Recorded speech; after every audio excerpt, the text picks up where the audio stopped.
Go away, you swine! Leave, or I'll make you bleed! These all came from the swamps. Could be toting contraband. Holmes! Help me! Do not fight the calling! Blood! I beg of you, Holmes! Today! Relieve your blood! Oh, no. No, it can't be. It can't end like this. Again, this nightmare haunts me. It won't let me forget. How did this all begin?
Good morning, Holmes.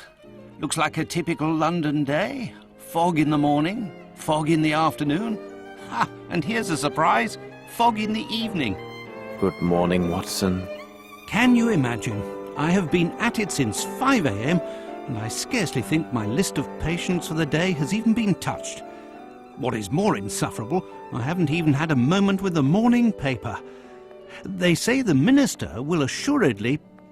Holmes! Whatever is the matter? You haven't heard a word I have said. It is the tedium, my dear Watson. Life is ordinary, the papers are lifeless. Any hint of audacity, and dare I say romance, has vanished from the criminal world. Holmes, it is only temporary. You know perfectly well that sooner or later an exceptional incident will occur in London or thereabout, which cannot rest till the talents of Sherlock Holmes are called into play. Then it will be up to your agile wit to set things right, which should satisfy your constant need for mental gymnastics. I hope the heavens hear your words, Watson. I hope they do indeed. I must take my leave, Holmes. I have an appointment with a rather odious man, Captain Stenick. He is apparently in a state, with near tachycardia due to some problem involving his manservant. Why don't you get out for a brisk walk, Holmes? Perhaps buy a newspaper or visit that fellow, Barnes, over on Glentworth Street. You might remember him, the bookseller. He has some new volumes of the particular sort that should occupy your mind for a time.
Strand! The Strand! By the Strand! Strand! Strand! By the Strand! So, my young friend, what is the news? Nothing of interest for the great detective, sir. Those old stuffed shirts ate up half of London at their big scientifical to-do, and some Scandinavia princess is driving the locals wild with curiosity. A Scandinavian royal is in London? If you and the lads can look sharp and find out more about her visit, there will be some coin for your pockets. Righto, Mr. Holmes. If there's aught to be found, the irregulars will have it. I'll send the words out to the lads.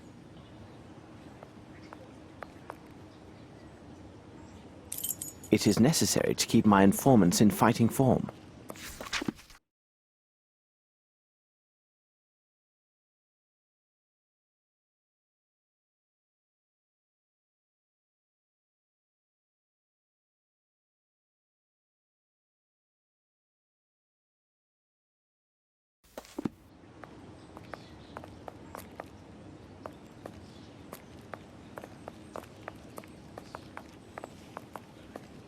Pardon me, I'm looking for the Barnes bookshop. Would you happen to know it?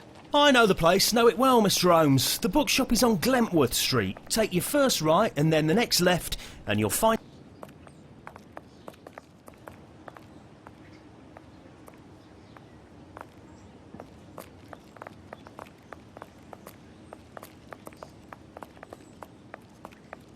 My respects, Miss Fleming.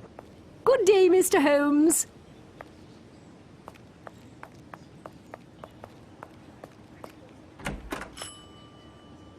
Good morning, Mr. Holmes. How are you? I have some new novels that should interest you. A nice illustrated volume on fish and a collection of legends on piracy. They must be here somewhere.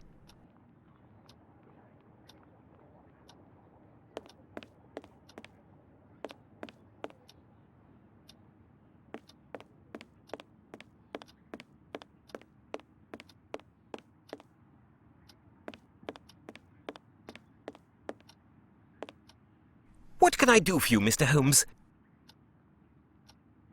What can I do for you, Mr. Holmes?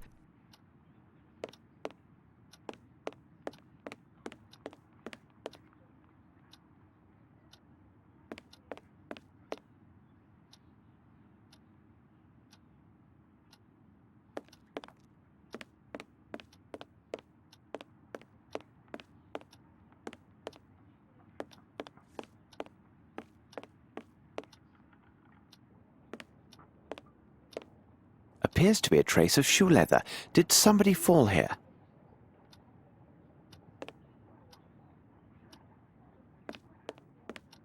What can I do for you, Mr. Holmes?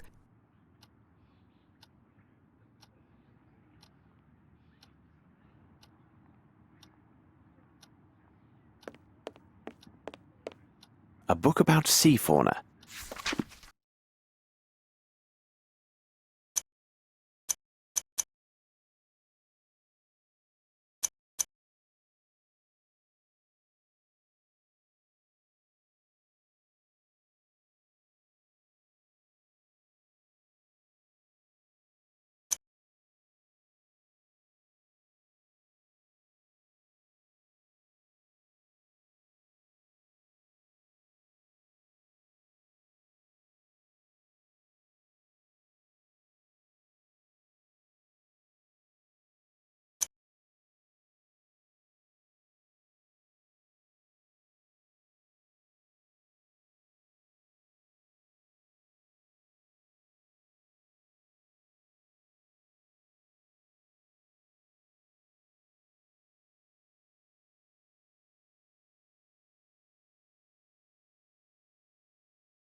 Ah, the pirate's book.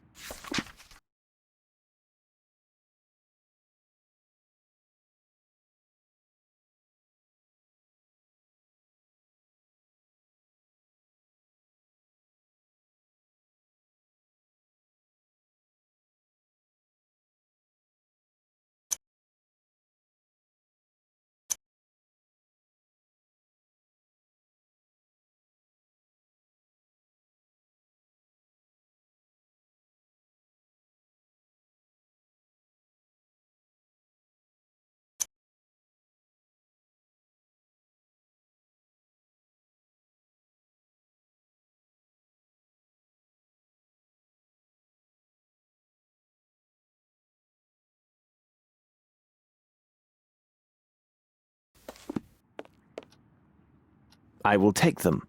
Thank you, and goodbye, Mr. Holmes.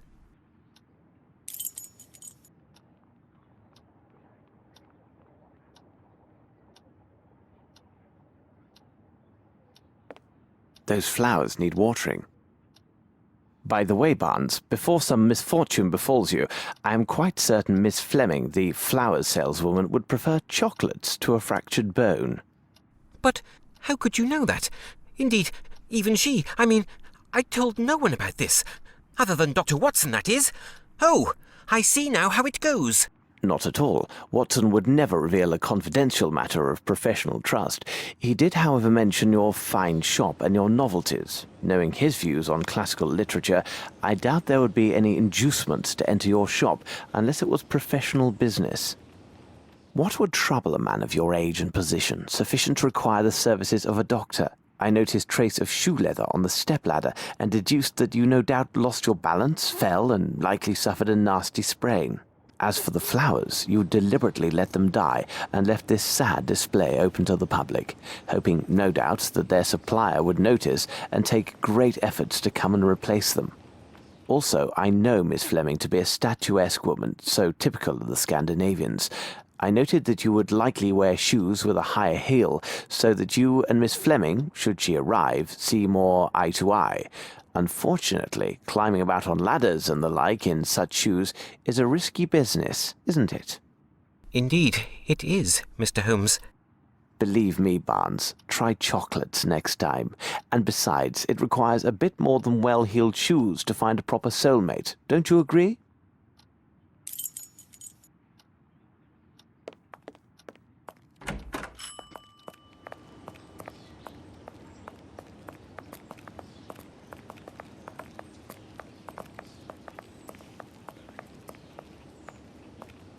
Holmes! Here!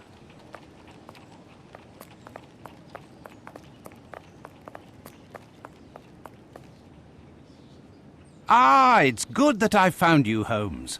As I told you this morning, I've visited Captain Stenick. Although his symptoms are not serious, the circumstances which caused his palpitations are quite peculiar. Perhaps you can make something of it. Here is Captain Stenick and Sergeant Ruffles.